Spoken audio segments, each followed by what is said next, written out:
Muraho nanone dore imari yitwa gura wunguke. Aha ho ngwino hashore kuko ni heza, watuza umuryango cyangwa n'ubundi wongere uhasubize ku isoko. Ni mu karere ka Rubavu, mu murenge wa Rubavu, mu kibaya cya Rubavu. Ni hafi no ku karubine ko kwa Musare. Nturakageraho, ni hino y'ako karubine. Abantu bazi ikibaya cya Rubavu mu Byahi murahazi neza. Aha hantu haragurishwa miliyoni 40 z'amanyarwanda. Reka tuvuge ibiciro twihuta. Izi miliyoni 40 z'amanyarwanda hashobora kubonekamo ibiganiro. Ni hashobora, bitewe nuko waje cyangwa wasanga bari kwarwanira nawe ugapigana kuri ayo mafaranga kuri miliyoni 40 zawo.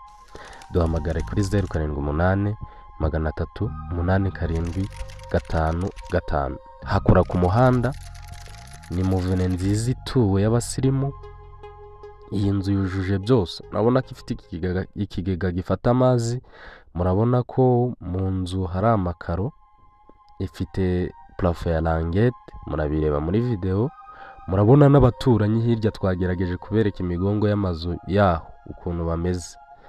Na hantu hasirimu ngwino hature vuba batarahagutwara. Aha hantu rero iyi nzu ifite ibyumba 4 na salo, salle à manger, ikagira douche na toilette ebyiri, ikagira igikoni cyo hanze. Aha hantu rero hafite parikingi y'imodoka 2 cyangwa 3. Ni ku muhanda, nta binogo nta bibuye biri mu muhanda uhagera, ni ahantu hagendeka. Ngwino mu bambere witwarira ahantu heza. Ikindi dufite amazu menshi muri uyu mujyi wa Gisenyi ndetse no mu mujyi wa Kigali, tutibagiwe na Musanze. Dufite ibibanza, dufite amamodoka agurishwa. Umuntu ukeneye izo serivisi zo kugura ibinyabiziga, amazu turahari ku bwanyu, ibibanza turahari, amahoteli, buri kimwe cyose kigurishwa kuri Real Estate hiyongeyeho imodoka turahari rwose. Muduhamagare kuri nimero zacu, twazivuze turazishyira no muri description. Muze tubahe ibintu byiza kandi byizewe.